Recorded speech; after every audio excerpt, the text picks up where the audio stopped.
Welcome to the notes for the plants chapters in Ms. Walker's biology class.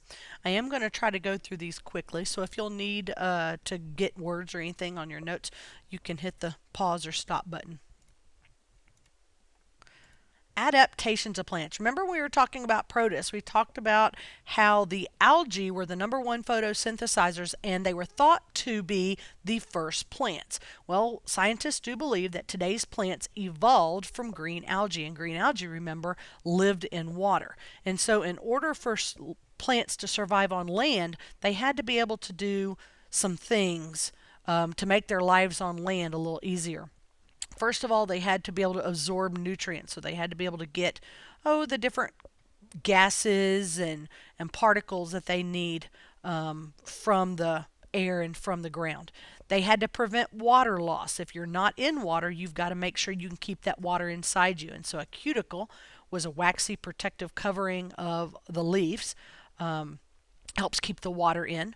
The stomata and the guard cells are specialized cells that open and close, allowing gas exchange. And so those are some different ways that the plant absorbs and lets out nutrients and prevents water loss. We're going to be looking at some stomata and guard cells in one of our labs we do. They're actually pretty neat little guys. Also, it had to be able to reproduce on land. If plants were in water, then the seeds could just float in the water till they got to another plant.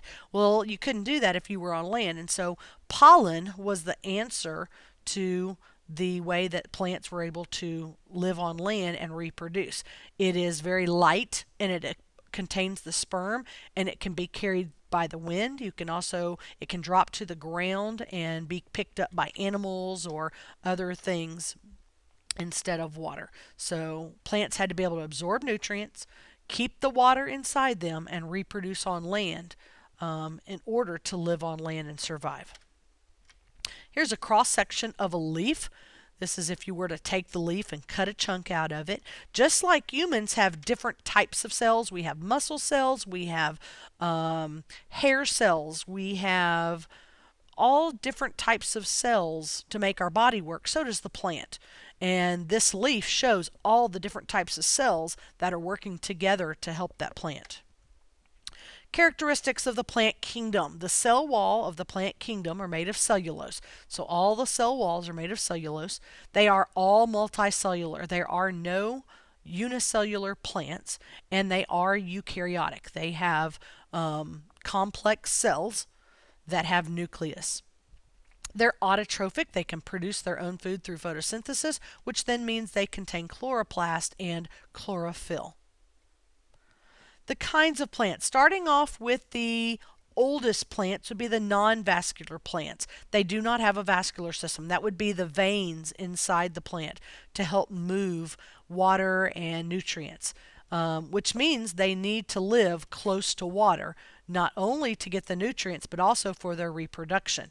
Their seeds and stuff have to float in the water to another plant in order for them to reproduce.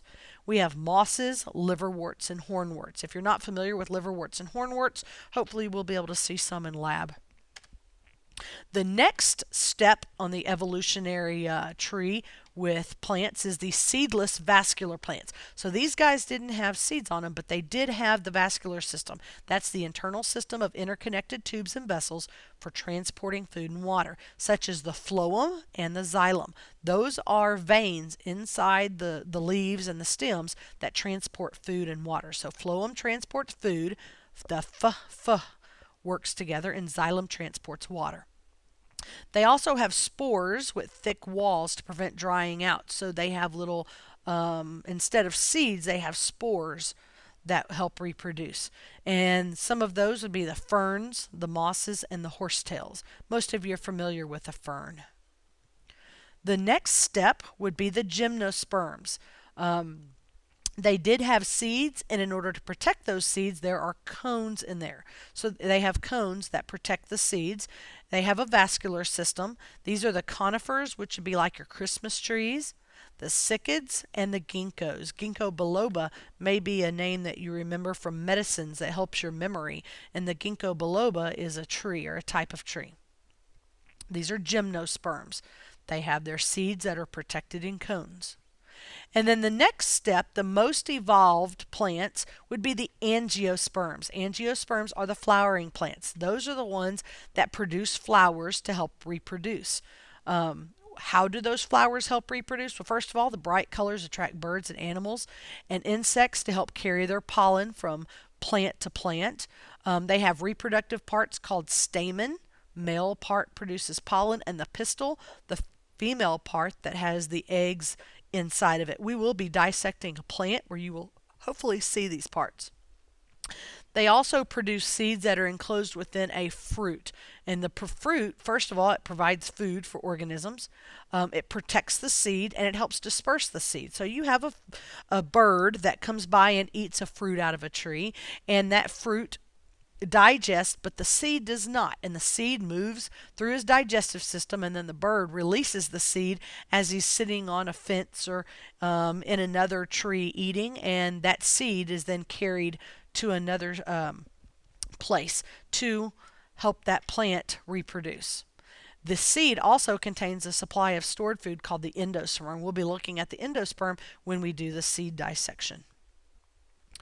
The angiosperms are classified into two groups. We have monocots and dicots. The monocots have seeds with one seed leaf. Their flower parts are in multiples of 3, so 3, 6, 9. The leaves have parallel veins, and these would be the crocus, the corn, and grass. They usually have long, slender leaves. And then dicots are seeds that have 2 seed leaves. That's inside the seed. Flowering parts are in multiples of 4s or 5s, so 4, 8, 5, 10. The leaves have branching veins rather than parallel veins, and those would be like roses and apples and beans. They have more rounder leaves. Here are some pictures of a monocot and dicot and their differences. How do plants affect us? Ooh, they're very important. First of all, we eat nearly every single part of most plants. We also can get wood for paper, lumber, and fuel for us. We use them for medicines. I was mentioning the ginkgo biloba earlier, which is supposed to help with memory loss as you get older. And then we have the plant fibers like cotton and stuff that make paper and cloth and rope. So plants are extremely important. We wouldn't be able to live without them. Tropisms is a topic we're going to talk about this year. It's a little bit new, and so we will do an experiment with the tropism starting sometimes the first week of the study. And tropism is a plant's response to something. In phototropism, it's a plant's respond to light. In geotropism, it's a plant's respond to gravity. And so in this picture, the plant is tilting or growing toward the sunlight, phototropism. Here, it's showing you the plant is bending toward the light. The roots are actually going away from. We'll talk about positive and negative. And this one, we had a plant turned on its side, and so the stems are negatively geotropic because they're going away from the gravity, but they are positively phototrophic. They're going toward the light.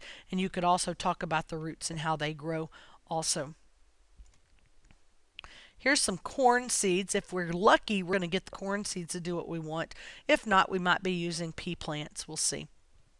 This shows that whichever way you turn this corn, the stems are going to grow up and the roots are going to grow down. Whether you turn it up, down, or sideways, everything should grow the right way.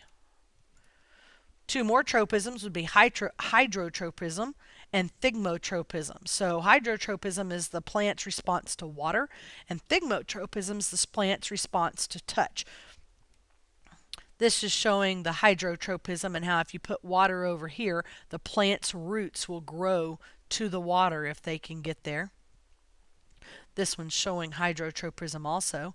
And then this picture is showing one of the thigmotropisms. When you touch this plant, the leaves shut closed. Here's another type of thigmotropism. If you put something near a plant, then it touches that and will keep growing around it. Like if you put a climbing rosebush on a vine on some kind of a trellis near your house, it will wrap around and grow upward. And then the plant cell, you should be able to go through and know these parts, these organelles in the plant cell and what they do. I've tried to make it very simple for you. I'll go back to make sure you get those right quick. And then you'll also need to be able to label the plant parts in your notes. This concludes the plant notes. Please, if you have any questions, if you will ask me in class, that'd be great.